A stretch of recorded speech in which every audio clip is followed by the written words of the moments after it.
Nah, toko-toko ini, toko-toko yang sudah tersaji lah, katakan sudah tersaji, ada beberapa nama yang sudah tersaji, bahkan secara kualitas itu bukan sebenarnya gambar untuk mengganti atau menjadikan atau menjawab atas apa yang menjadi cita-cita abang tadi, bahwa kita harus menciptakan visi bersama untuk mengimplementasikan itu. Nah, apakah pemilihan bupati kita harus tertunda sambil menunggu orang yang memang tidak punya kapabilitas untuk di situ? Tidak, kan tugas kita kan menggali itu. Tidak bisa juga kita bilang gagasannya tidak ada. Ya. Tapi bagaimana kita memberi ruang untuk menguji apa gagasan mereka. Ya. Standar kita harus naik. Standar kepemimpinan kita. Jangan sampai kita hanya mengukur orang dari rajin jadi, rajin muncul di acara misalnya, atau rajin menyumbang. Kan itu bukan standar kita ke depan. Saya mau coba. Apa masalah Kota Biar ini? Katanya mau ganti bupati, mau ganti dari siapa? Gagasannya apa? Iya. Saya mau coba kandang abang ini. Bahwa yang tersaji di publik ini kan ada satu ya, Imiati Daud. Yang kedua ada Habirudin, ada Arhawi, dan ada Haliana. Dari keempat itu, mana kira-kira yang pantas untuk memimpin atau menakodai daerah kita ini? Dengan konteks masalah Kota Biar ini, Iya. kita belum ada gagasan yang kita lihat kan belum Iya. ada tawaran. Kita ada tinggal 1 tahun, tapi belum ada yang mengeluarkan gagasannya. Atau mungkin masih disimpan-simpan. Aja. Atau kebiasaan kita ini justru selalu memberikan atau mengedepankan itu loh yang menjadi rahasia umum itu. Itu kan satu hal yang bisa kita bilang kemutlaqan hari ini, bahwa politik itu membutuhkan biaya. Iya. Tapi dari biaya yang dikeluarkan ini kan kita harus punya standar dari semua toko-toko yang ada ini. Harus kita timbang-timbang kembali seperti apa. Nah, yang saya herankan di publik ini kan dari tahun sebelumnya, dari tahun 2020 kemarin kan cenderung orang-orang yang selalu didiskusikan di daerah kita ini kan yang cukup 4 orang itu, Bang. Iya, kalau bukan Haliana Imiati, kalau bukan Imiati Arhawi, kalau bukan Arhawi Habirudin. Nah, Habirudin ini yang baru.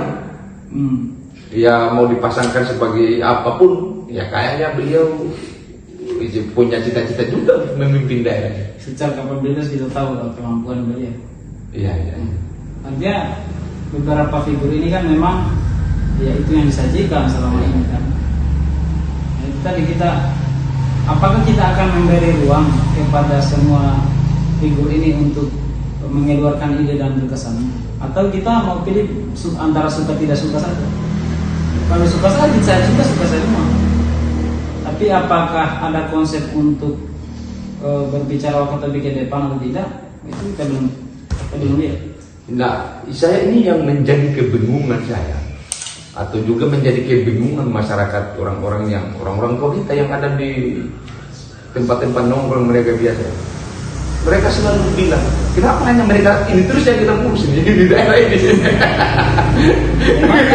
Kenapa tuh? Generasinya masih generasi mereka. Kita harus realistis melihat itu. Iya.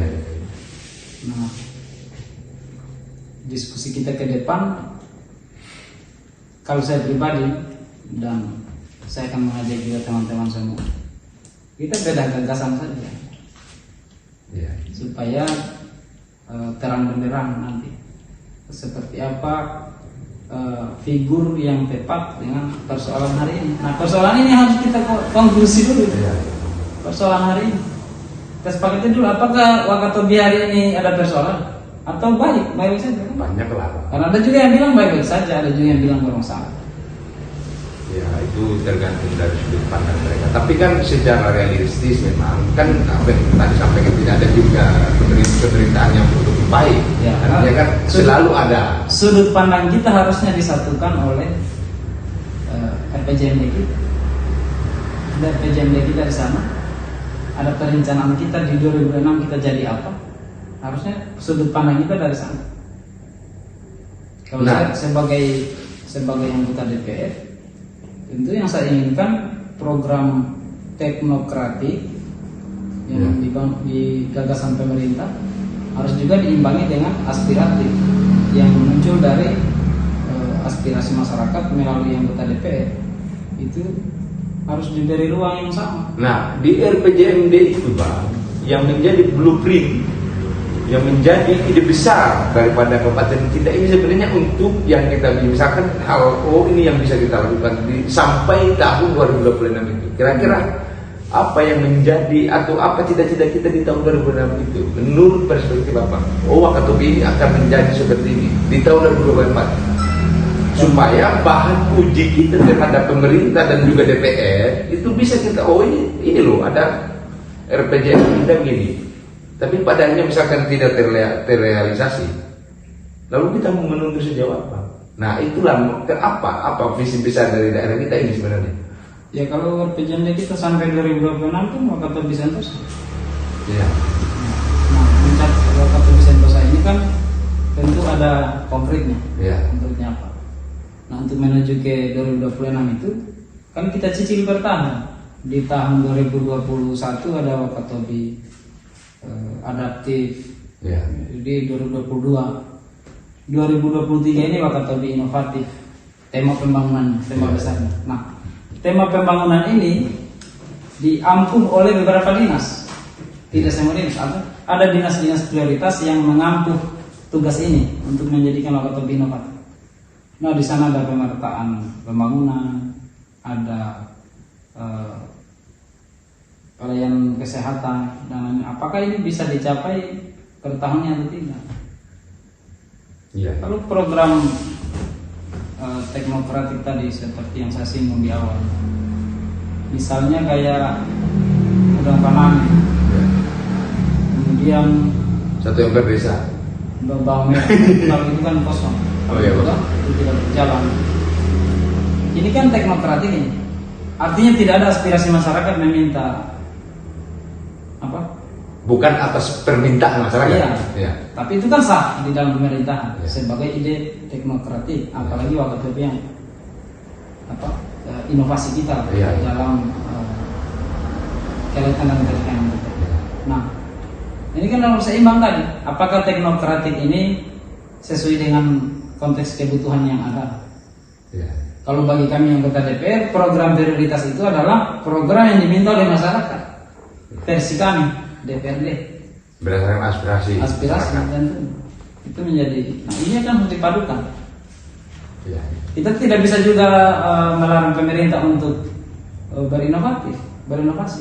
Ya. Itu sah di dalam penyelenggaraan pemerintahan ada program teknokratik yang betul turun dari atas. Nah, atas diskursus yang kita sudah sampaikan tadi, kira-kira bupati kita ini dia melanggeng 2024 itu dengan segala kerumitan yang ada dari pembuli ini. Kira-kira apa bisa melanggang dengan dia gagah kembali di tahun 2024 itu gimana? Nah kalau politisi kita tidak mendapatkan satu konsensus bersama, masalah Wakatobi ini apa? Siapa yang bisa atasi? Iya. Ya bisa saja. Ya. Kalau orang mau ambil ego masing-masing, saya yang maju. Iya. Bisa saja.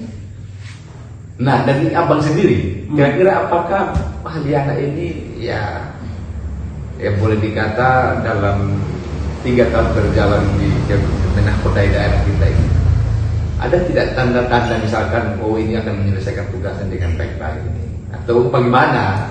Sebenarnya sulit. Ada tanda.